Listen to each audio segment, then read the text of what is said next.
Hello friends, Manjusha cooking and ব্লগে আর একটা নতুন রেসিপি নিয়ে আমি চলে এসেছি।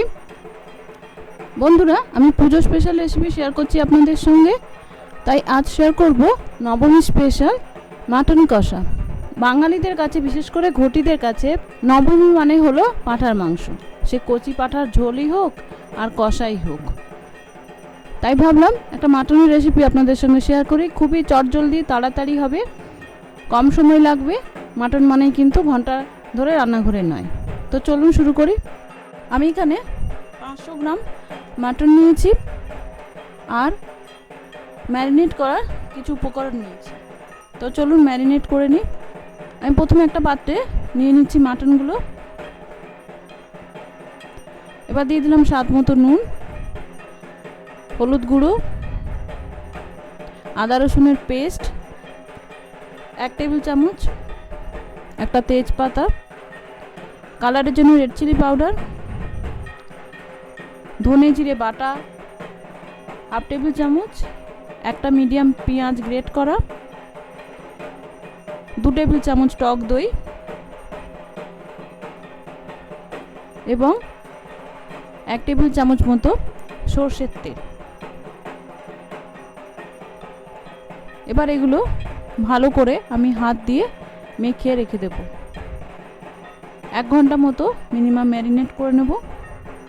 চাইলে আপনারা আরও বেশি সময় রাখতে পারেন। এবার একটা প্রেশার কুকার নিয়েছি। এবার প্রেশার কুকারে আমি কিন্তু কোনো কিছু দিইনি, তেল বা জল কিছুই না। এবার যে মাটনটা আমি ম্যারিনেট করে রেখেছিলাম সেটা দিয়ে দিচ্ছি।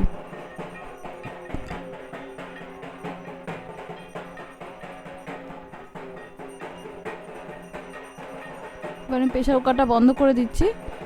গ্যাসটা আমি অন করে দিয়েছি। এবার স্টিম ধরলে আমি এটা 10 মিনিট মতো স্টিম করে নেব। আপনারা যদি সিটি দিতে চান তাহলে 4টে সিটি দিয়ে দেবেন। মাটনের স্টিমটা নামতে নামতে আমি আলুটা ভেজে নেব। তার জন্য দিয়েছি 3 টেবিল চামচ সরষের তেল। এবার আমি আলুগুলো একটু হলুদ মাখিয়ে ভেজে নেব। আমি এখানে আলু দিচ্ছি। আপনারা যদি মনে করেন যে মাটন কষাতে আলু দেবে না, তাহলে স্কিপ করতে পারেন। আলুটা লাল লাল করে ভেজে নেব।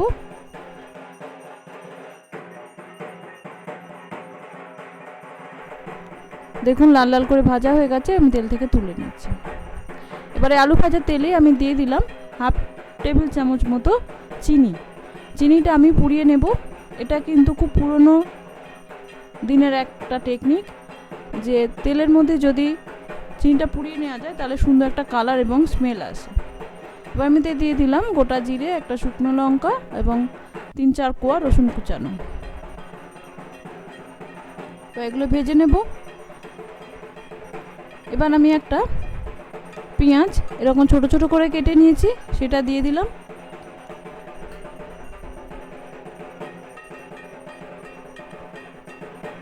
আমি যেহেতু আগে পেঁয়াজ দিয়েছি তো বেশি কিন্তু দিলাম না। পেঁয়াজটা লাল লাল করে ভেজে নেব। দেখুন লাল লাল করে ভাজা হয়ে গেছে এবং কালারটা কি সুন্দর এসে দেখুন। এবার দিয়ে দিলাম একটা টমেটো, আমি পিউরি করে রেখেছিলাম সেটা। টমেটোটা ভেজে নেব কাঁচা গন্ধ যাওয়া পর্যন্ত। বন্ধুরা, আমি কিন্তু এটা খুব কম তেলে করছি, তো রিচ কিন্তু হবে না খেতে। এবার যে মাটনটা আমি প্রেশার কুকারে সেদ্ধ করে রেখেছিলাম সেটা দিয়ে দেবো। মাটনটা কিন্তু আমি পুরো সেদ্ধ করিনি, 80% মতো সেদ্ধ করেছি। বাকিটা কড়াইতেই সেদ্ধ হবে কষাতে কষাতে। যদি পুরোটা সেদ্ধ করে নেওয়া হয় তাহলে কড়াইতে আমি যে নাড়বো তাহলে কিন্তু পুরো গুঁড়িয়ে যাবে, ভেঙে যাবে। আর আলু দেবো তাহলে আলুটাও কিন্তু সেদ্ধ হবে না।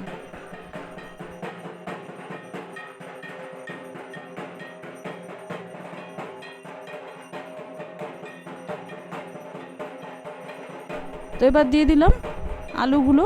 আমি কিন্তু মাটনে কোনো রকম জল দিইনি, মাটন থেকে নিজস্ব জল বেরিয়েছে, এতে কিন্তু কষা হবে। চাইলে প্রেশার কুকারটা ধুয়ে অল্প একটু জল দিতে পারেন। আর যদি গ্রেভি করেন তাহলে আপনারা যেরকম গ্রেভি রাখবেন সেই রকম জল দেবেন। মাটনটা আমি 10 মিনিট কম আঁচে ঢাকা দিয়ে কষিয়ে নেব।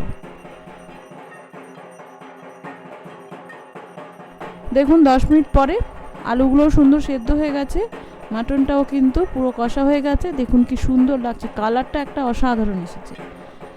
তো এবার দিয়ে দিলাম একটু গরম মশলা গুঁড়ো। গরম মশলাটা মিশিয়ে আমি এটা 10 মিনিট মতো রেখে তারপরে সার্ভ করব।